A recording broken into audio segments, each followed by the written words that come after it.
नमस्कार। Pulse official में आपका हार्दिक स्वागत है। अगर आप इस चैनल पर पहली बार आए हैं तो प्लीज़ इसे सब्सक्राइब ज़रूर करें। अगर आपको वीडियो पसंद आता है तो इसे ज़रूर लाइक करें और अपने दोस्तों और रिश्तेदारों के साथ ज़रूर साझा करें। आसाम के चीफ मिनिस्टर और नंबर 1 एफआईआर रजिस्टर करने वाले बीजेपी नेता हेमंता बिस्वा शर्मा और कांग्रेस के नेता पवन खेरा के बीच की तकरार अब काफ़ी तूल पकड़ रही है और गंभीर रूप ले रही है। अपनी पत्नी पर लगे भ्रष्टाचार के आरोपों पर प्रतिक्रिया देते हुए सीएम शर्मा ने सख्त चेतावनी दी कि अगर पवन खेरा पाताल में भी छुप जाएंगे तो आसाम पुलिस उन्हें वहां से भी ढूंढ निकालेगी। उन्होंने इस पूरे मुद्दे के पीछे राहुल गांधी का हाथ बताया है। उनका कहना है कि ये सब राजनीति से प्रेरित है और इसकी स्क्रिप्ट राहुल गांधी के इशारे पर लिखी गई है। ये विवाद तब शुरू हुआ जब पवन खेरा ने 4 अप्रैल 2026 यानी कि इस संडे को सीएम शर्मा की पत्नी रिंकी भूइयां पर भ्रष्टाचार के गंभीर आरोप लगाए और कुछ डॉक्यूमेंट भी सामने रखे। उन्होंने दावा किया कि 3 पासपोर्ट्स में से एक गोल्डन कार्ड या गोल्डन पास है जो अबू धाबी, यूनाइटेड अरब अमीरात से 14 मार्च 2022 को इशू हुआ था और 13 मार्च 2027 तक वैलिड है। उनके मुताबिक दूसरा पासपोर्ट एंटीगुआ एंड बारबुडा का है जो 26 अगस्त 2021 को इशू हुआ था और 25 अगस्त 2031 तक वैलिड है। तीसरा पासपोर्ट इजिप्ट का बताया गया है जो 13 फरवरी 2022 को इशू हुआ था और 12 फरवरी 2029 तक वैलिड है। लेकिन हम ये जानना चाहते हैं कि जिस मुख्यमंत्री की पूरी राजनीति मुसलमानों के खिलाफ नफरत पर आधारित हो, उसकी अपनी पत्नी 2 मुस्लिम देशों के पासपोर्ट रखती हो और एक एंटीगुआ का पासपोर्ट रखती हो, नंबर 1। नंबर 2, हम ये जानना चाहते हैं क्योंकि भारत के कानून के हिसाब से आप ड्यूअल सिटीजनशिप यानी कि दोहरी नागरिकता नहीं रख सकते। हम ये जानना चाहते हैं कि क्या रिनिकी भूया शर्मा भारत का पासपोर्ट भी रखती हैं? Is she a citizen of India also? Because we have shown you 3 passports. One is the golden pass of UAE, Abu Dhabi, issued in Abu Dhabi. It is a living document, not an expired document. Number 2, Egypt, living document, living passport, not an expired passport. Number 3, Antigua Barbuda, living passport, not dead, not expired. How can an Indian national have 3 passports of 3 different countries? दूसरों को तो नसीहत और खुद मियां फजीहत। दूसरों के लिए कहते हैं ये वहां का, ये पाकिस्तान, ये बांग्लादेश, और खुद अपने घर में तीन पासपोर्ट आपकी धर्मपत्नी के हैं। ये सामने है। क्या ये पासपोर्ट सही हैं?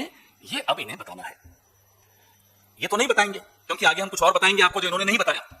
क्या अमित शाह जो गृह मंत्री हैं, और सुनते तो हैं, पूरा देश ये जानता भी है कि हेमंता बिस्वा शर्मा अमित शाह के दत्तक पुत्र हैं। He is like an adopted son of Amit Shah. Jay Shah से जितनी वो मोहब्बत करते हैं उसको थोड़ी सी कम हेमंता बिस्वा शर्मा से करते हैं। और क्या देश के गृह मंत्री को यह जानकारी थी कि उनके दत्तक पुत्र की पत्नी यानी कि उनकी दत्तक बहू 3 पासपोर्ट्स रखती है? Egypt, Abu Dhabi, Antigua बरबुदा।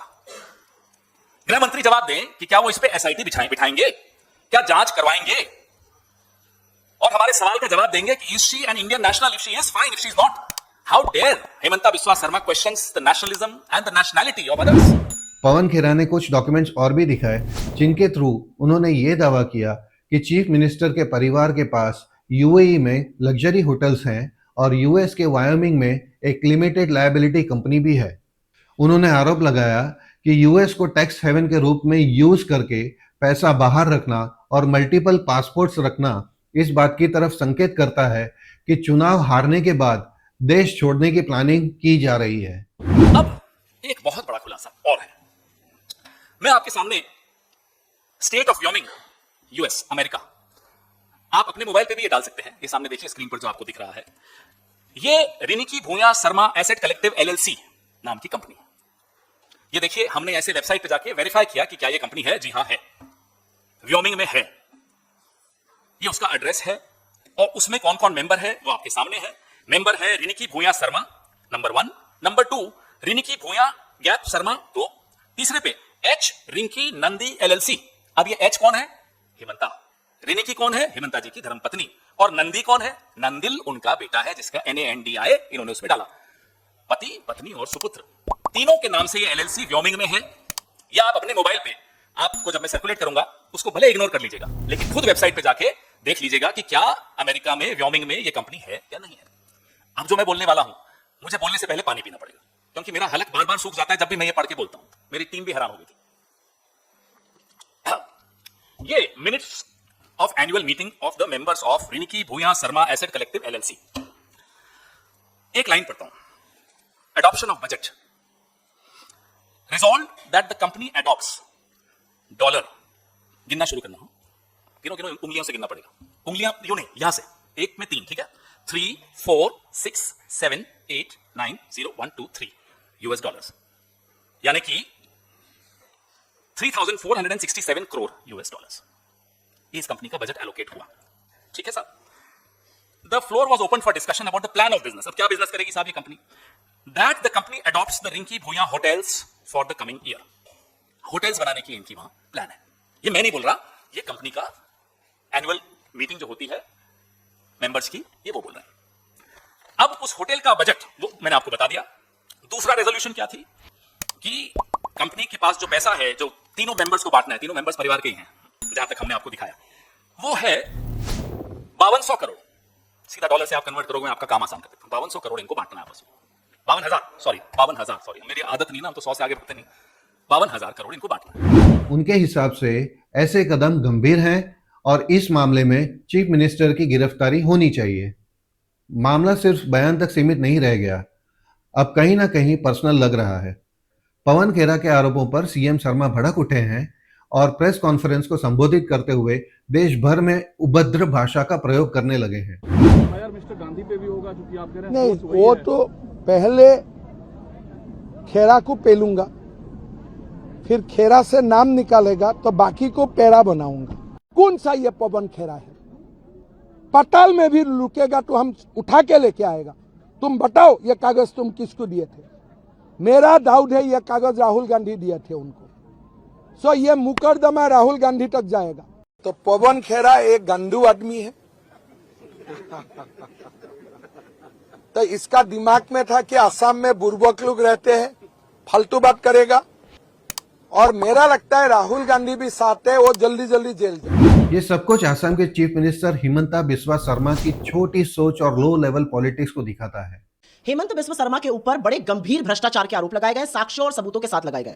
पवन खेरा जी ने कुछ आरोप लगाए, आप उन आरोपों का जवाब दीजिए. आप ये गंदी गंदी गालियां देना, अजीब अजीब भाव भंगिमा करना, आप इस तरह का डराने धमकाने का काम क्यों कर रहे हैं? आपकी पुलिस पहुंचकर दिल्ली में किसको डराने की कोशिश कर रही है? अरे आपके ऊपर गंभीर भ्रष्टाचार के आरोप लगे, आपके परिवार पर लगे, आप उसका जवाब दीजिए. और ये कोई हम आउट ऑफ थिन एयर थोड़ी आरोप लगा रहे हैं, साक्ष्यों और सबूतों के साथ लगा रहे हैं. सबको पता है असम की जनता को लूटकर, असम के हक को मारकर आपने क्या किया है. आप इन चीजों को करके, जिस तरह की आप भाषा बोल रहे हैं, जिस तरह की आपकी शैली है, जिस तरह से आप अपनी पुलिस से डराने धमकाने का काम कर रहे हैं, आप ये प्रूव कर रहे हैं कि आप पूरी तरह से बौखलाए हुए हैं, पूरी तरह से घबराए हुए हैं और आप पकड़ लिए गए, धर लिए गए भ्रष्टाचार करते हुए. तो असम की जनता जानती है और असम की, आप एक एफआईआर करिएगा, असम की जनता लाखों एफआईआर करने जा रही है आपके खिलाफ 9 तारीख को जब वो वोट डालेगी. तो मेरा अपना मानना है आपके ऊपर भ्रष्टाचार के गंभीर आरोप है, उन आरोपों पर क्लीन आइए. इधर उधर की ये बेकार की बकवास और जिस तरह की भावभंगिमा आप कर रहे हैं, ये एक मुख्यमंत्री को शोभा नहीं देती. लेकिन आपने गरिमा से कभी काम नहीं लिया तो आप क्या लीजिएगा. उनके और उनके परिवार पर भ्रष्टाचार के गंभीर आरोप लगाए गए हैं और सीनियर कांग्रेस लीडर पवन खेरा ने डिटेल्ड डॉक्यूमेंट्स के साथ बिल्कुल सही और जरूरी सवाल उठाए हैं, लेकिन बिना कोई स्पष्टता, तथ्यों और पारदर्शिता के सीएम शर्मा ने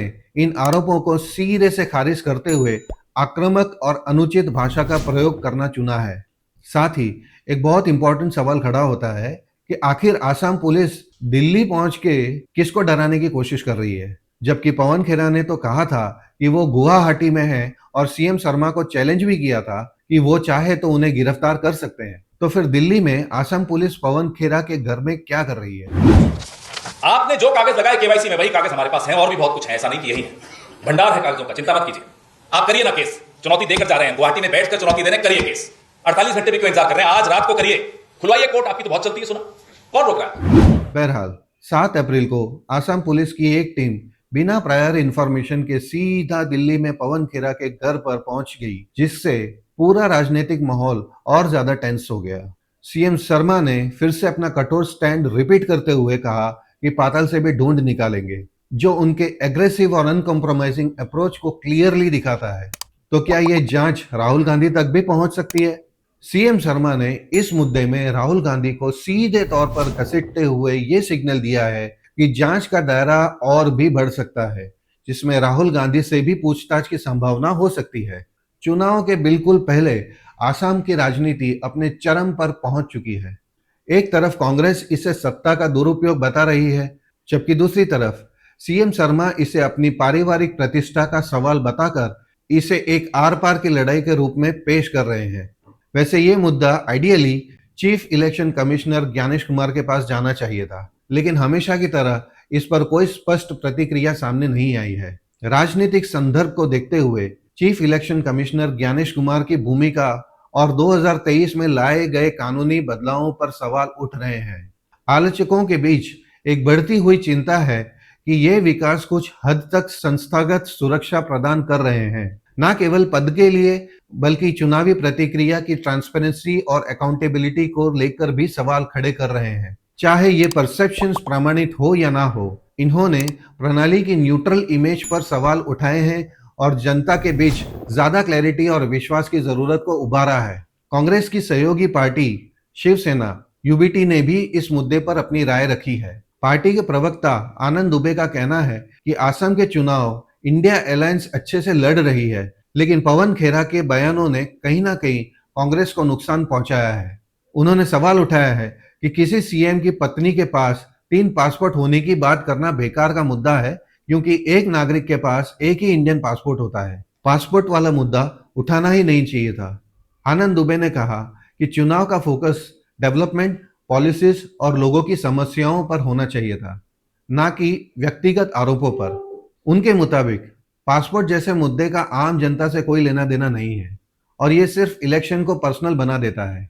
उन्होंने ये भी कहा कि पवन खेरा जैसे सीनियर लीडर को ऐसे विवादों से बचना चाहिए था, क्योंकि इससे चुनावी मुद्दे कमजोर पड़ते हैं और असली सवाल पीछे छूट जाते हैं। मामला आया तो असम के मुख्यमंत्री हैं, उनकी वाइफ के बारे में जो बयानबाजी को लेकर पुलिस का मामला। देखिए, असम का जो चुनाव चल रहा है बहुत ही बढ़िया चुनाव महाविकास आघाड़ी इंडिया गठबंधन लड़ रही है, लेकिन पवन खेड़ा जैसे नेताओं ने अपने बड़बोलेपन की वजह से इस चुनाव में कहीं कहीं कांग्रेस को नुकसान पहुंचा दिया है। क्या जरूरत है किसी मुख्यमंत्री की पत्नी को ये कहना कि इनके पास 3 पासपोर्ट है? हो ही नहीं सकता। इस देश के नागरिक के पास एक ही पासपोर्ट होता है ना, भारत का पासपोर्ट। ऐसे कोई दूसरे विदेश का नागरिक उस देश का पासपोर्ट होता है। एक व्यक्ति 3, 4, 5 पासपोर्ट नहीं रख सकता। क्या जरूरत है इन सब विषयों को बोलने की? कांग्रेस में जब तरुण गोगोई जी मुख्यमंत्री थे तो उन्होंने क्या क्या किया वो बताना चाहिए, और कैसे ये सरकार लोगों को तकलीफ दे रही है, कैसे वहां पर भाईचारा को नष्ट किया जा रहा है, कैसे असम को पिछाड़ दिया गया है, उस पर बात करनी चाहिए। ये पासपोर्ट वाला विषय लाना ही नहीं चाहिए था। तो पवन खेड़ा और हेमंत बिस्वा शर्मा ने इस चुनाव को व्यक्तिगत बना दिया है, जबकि चुनाव कांग्रेस विरुद्ध भाजपा होना चाहिए।